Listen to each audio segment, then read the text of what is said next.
You're creating a culture where this is acceptable. Ooh, I can't believe, yeah. Boom, he just felt the need to just take off on me. I wasn't even a threat to him. Why did he punch me? I didn't swing, I didn't slap, I didn't do anything violent. It's insane. It's insane that this stuff happens. I've seen some of these officers, just one punch, just lay them out. Jesus. You're seeing 10, 20, 30 head strikes. There's something wrong. A strike to the head carries a risk of death. He took something dear from me. Very, very dear to me. Sheriff, you rarely discipline these detention officers. Why? It seemed very routine to them. Business as... It's business as usual. As we speak, it's going on right now, I can guarantee it. And it's not gonna change unless you do something proactively to change it. Make changes. Stop this behavior. It's not okay. Do something.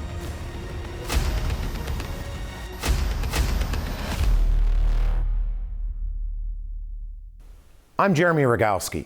We spent more than a year battling for records, some 3,000 reports to learn what goes on inside the Harris County Jail. They reveal details of disturbing behavior. Detention officers punching hundreds of inmates in the head for things the sheriff himself admits were not warranted. We also got hold of videos not seen before. They paint a picture that isn't pretty. Excessive force, unnecessary force, even what some call flat-out abuse. This is Struck.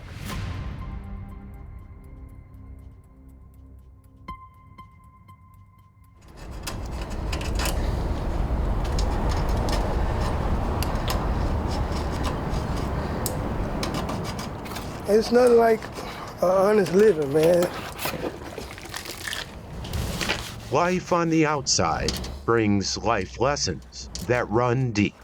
Yeah, man, it's a hard job, but it's fair. For Elton Spicer, an honest day's work, Actually doing something Restoring what's broken worthwhile.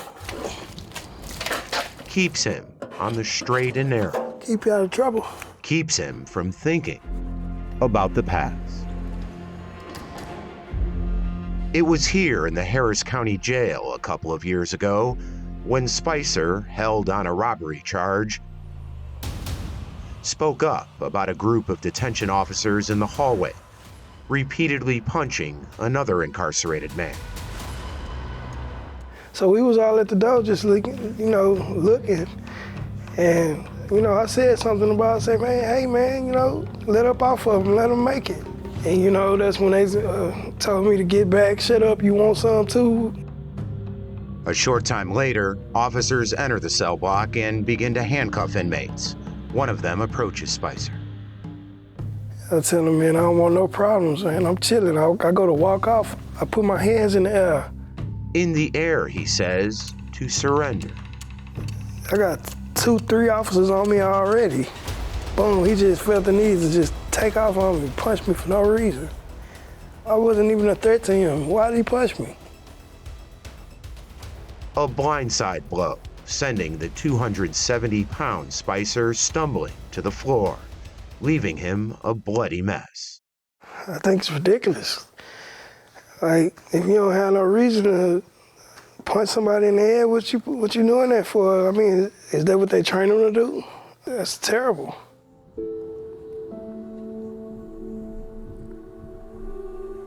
Ana Cervantes lived through a similar ordeal.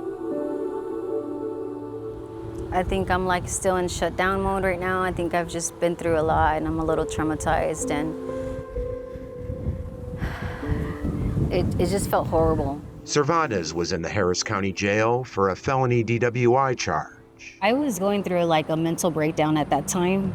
That's her in the middle, standing alone in a gaze. I don't understand why it happened. They clearly just come in. I'm just standing there. Detention officers come in, according to this report, after complaints that Cervantes had been grabbing onto other inmates. When they arrive, They claim her fists were clenched and balled up. Were you balling them up as if you were going to swing? I always have my hands like that. My hands are always usually just closed. It's something natural. As they attempt to walk her out, Cervantes grabs an officer's uniform, and in return, this. Punched in the head, tackled, then punched some more. So, I mean, watching that, what are the words that come to mind? Speechless and shocked. It's obviously gotten out of control. But in this case, Anna was the one charged with a crime, assault of a public servant. I didn't throw a punch, I didn't swing, I didn't slap, I didn't do anything violent. And You're the one that got charged. it's insane. It's insane that this stuff happens. Here at the Harris County Jail, there's a report written every time force is used, explaining who did what and why. We fought for these records, and they reveal a pattern. Inmates getting punched in the head under questionable circumstances. It happens nearly 4 times a week. Well, I've got to say that I was pretty horrified by so much of what I read and saw. Michelle Deitch runs the Prison and Jail Innovation Lab at the University of Texas. Its focus, the safe and humane treatment of people in custody. Deitch has spent years researching and writing best practices and standards for use of force. Is there ever a time a blow to the head is okay? Head strikes should be employed extremely rarely, only when there's an imminent risk of serious bodily harm or injury. They should really be thought of closer to a form of deadly force. Deitch says the reason is clear. Unlike punching someone's arm or leg, a closed fist blow to the head can cause lasting damage. Risks of concussion, risk of traumatic brain injury, risk of eye injury. Yet over the past 4 years at the Harris County Jail, we identified 810 head punching incidents for things like inmates refusing orders, making verbal threats, or taking a fighting stance. Jumping to a form of very risky force, a head strike, in response to something that is not posing an imminent risk of harm, is an over-response. Can I show you some of this video here? Yeah. Take the case of inmate Brian Neal Williams, who had words with a detention officer after asking for a blanket to go to sleep. I said, can I get a blanket? Can I get a blanket? Well, he was using profanity at me. He was yelling at me. He was like, Jesus, sit your ass down. The officer, more than twice Williams' size, unleashed. He was very aggressive. Yes, he was. He was very aggressive. He got me real good. But Williams is the one who got charged and serving time for assault. I just can't comprehend it. Steve Sinclair spent his career in the prison system. That's not assault. The assault came when the officer started throwing blows at the individual's head. Sinclair has seen it all in his 30-plus years at the Washington State Department of Corrections, starting as an officer, retiring as the agency head. In my experience, head strikes are reserved for the most severe of instances. Not for things, he says, like grabbing, pushing, or even spitting at a detention officer. Having someone spit on you is disgusting and awful, and I've experienced it myself, but it's not justification for force at that level. Here is a case where detention officers say an inmate spit at them. They punch him more than 10 times. No, I'm not supposed to. It's not fair, you say? That's not. Not when the son of Roberto Alvarez was outnumbered 8-1. But that's not right. I mean, that's not right. Both experts say most of the head strike cases they reviewed could likely have been avoided. It's called de-escalation. That's using verbal tactics, the tone of your voice, the rate of your speech, to see if you can de-escalate the situation. Instead of ramping it up. Everything was about trying to make things worse. It was getting in people's faces. For Michelle Deitch at UT's Prison and Jail Innovation Lab, I was stunned in virtually every single case I looked at. There was nothing that I would consider de-escalation. Everyone's itching for a fight in almost every case that I saw. Elton Spicer knows it, he says, because he lived it. After his jail beating, Spicer filed a grievance with the sheriff's office Honorable Judge Unger. and wrote a letter to the judge handling his robbery case. I was assaulted by at least 4 officers here in the Harris County Jail. None of those officers ever got disciplined. I mean, they're not getting in trouble for it, they're not being punished for it, so why not keep punching them in the head? It's messed up, man.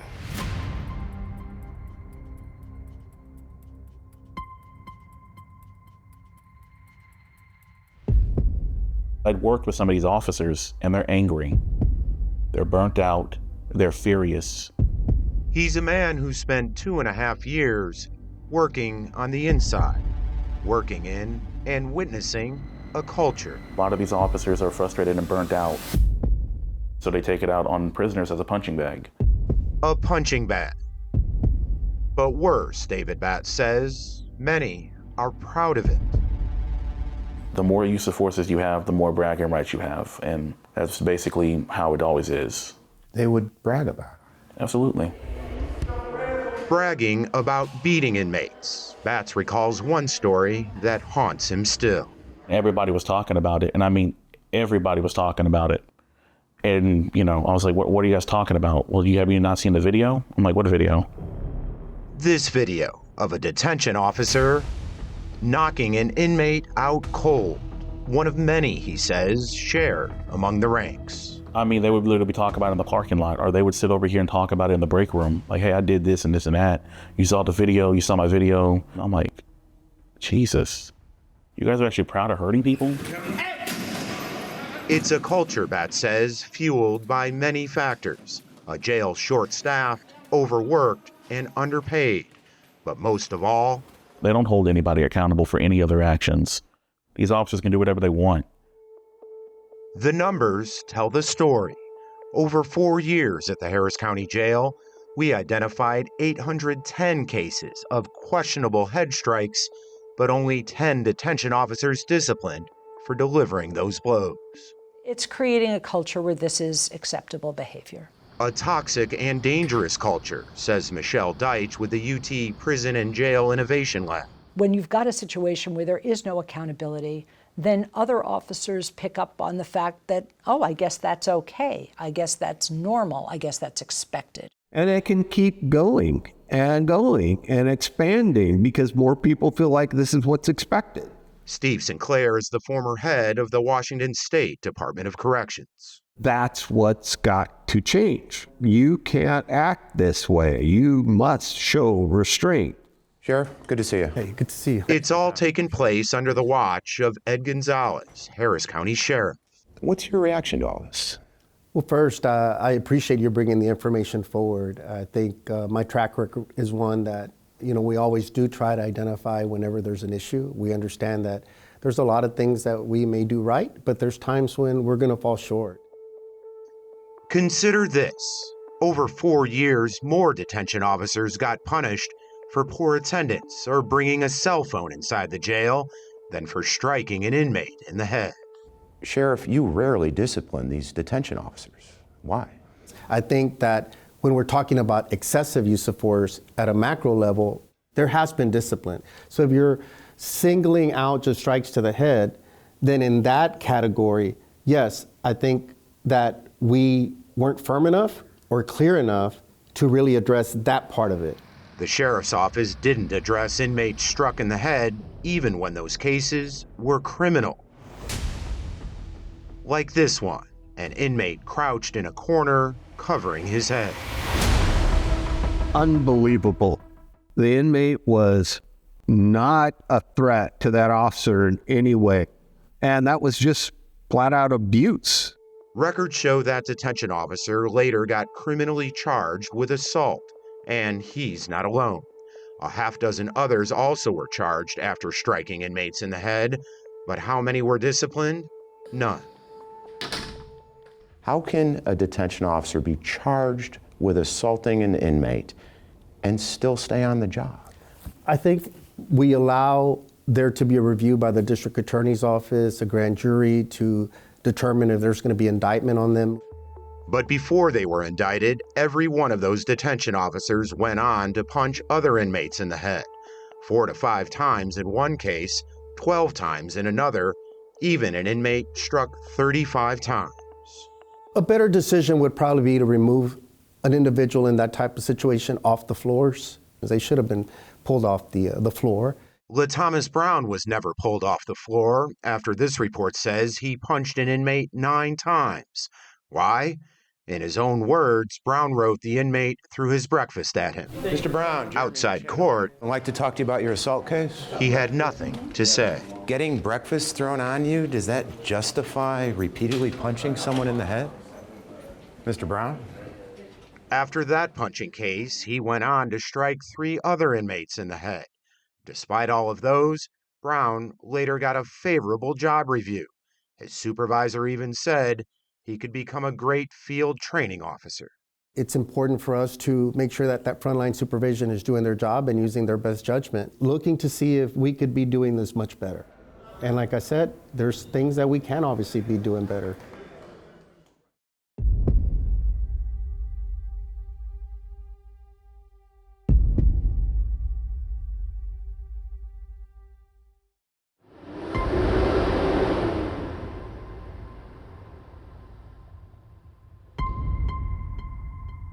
Inside the walls of the Harris County Jail, there are many questions.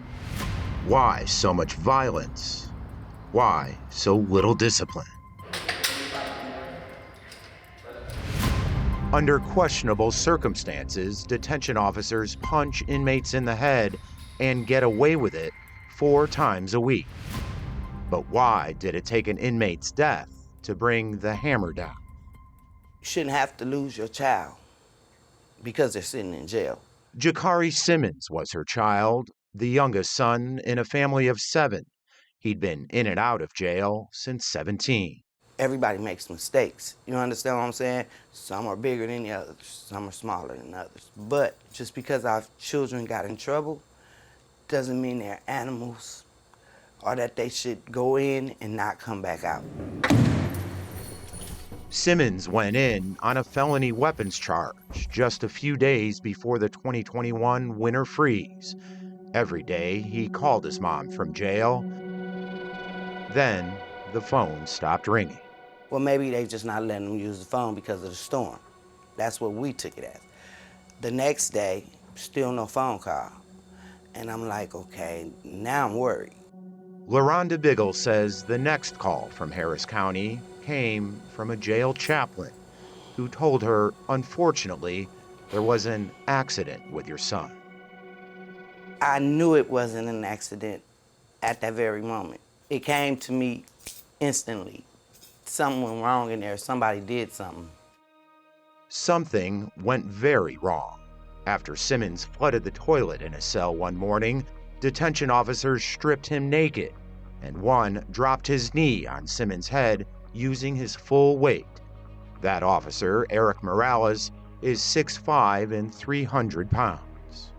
My son was 5'3", weighing in about 128 pounds. He was a little guy. Yeah, he was very little. For the next 8 hours, Simmons would lie naked in a 50-degree cell in the middle of a winter storm. When dinner came, records show he threw a food tray and lunged at an officer. In response, a clothes fish strike to the face, 4 to 5 blows to the face from 2 other officers, and 2 to 3 punches to the head from another. He also was slammed into the wall and slammed into the ground, basically having to be carried to the clinic because his legs had buckled from under him. The next day, Jakari Simmons died. They abused their authority. Their conduct toward Mr. Simmons was reprehensible. Sheriff Ed Gonzalez later fired 11 detention officers and suspended 6 others. 4 of them had struck Simmons in the head. Why did it take an inmate's death, Sheriff, for you to take such serious action? Because it was a very serious situation. We looked at it closely, and it was very troubling. And our condolences go out to his family. He took something dear from me, very, very dear to me. Simmons' mother says it would never have gotten that far if the sheriff had taken a harder line in the past. Look at that. We shared with her what we found over 4 years. 810 inmates struck in the head, only 10 detention officers disciplined. What message does that send if there's no accountability? That they could just keep doing it over and over again and nothing's gonna happen because nothing happened to him and nothing happened to him. Nothing gonna happen to me either. If there was accountability, then we wouldn't be here right now. We wouldn't be having this conversation. And there has been some discipline. Now, perhaps it wasn't as strong as it needed to be. Maybe our reviews haven't been as robust as they have. But to simply say that we allow it and we tolerate it and somehow we might encourage it or accept it, I don't think that's 100% accurate. A grand jury held one detention officer accountable, indicting Eric Morales for manslaughter in Jakari Simmons' death. The family filed a wrongful death lawsuit against Morales, other detention officers, and Harris County. People behave differently when they know that there are very serious consequences.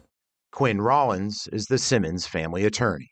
Harris County is going to have a choice. They're going to have a choice. And part of this lawsuit is about making them have a choice about whether or not they're going to continue to operate with business as usual or continue or start making some real changes so the officers know that they're within a system that will hold them accountable.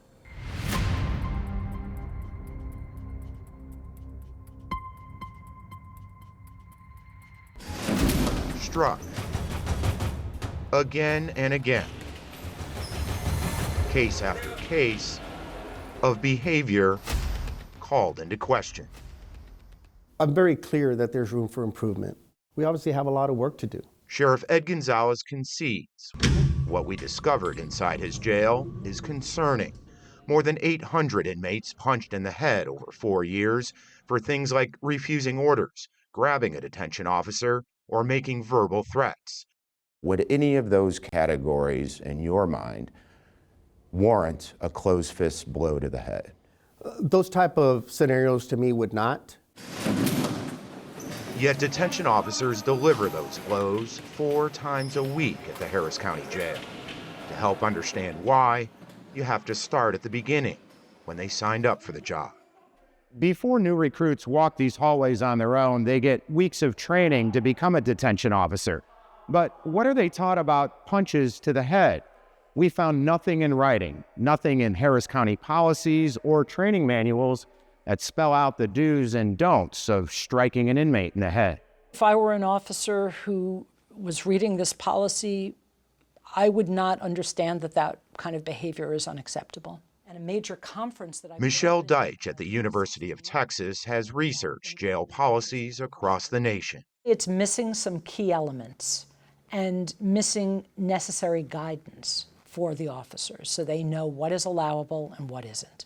Steve Sinclair is a consultant who used to run the Washington State prison system. His message to Sheriff Gonzalez: You need to communicate right now and reestablish what's okay and not okay. You need to get to work on your policy. Take a look around the country. Around the country, some jail policies are much more clear. New York City prohibits the use of blows to the head unless an officer is in imminent danger of serious bodily injury.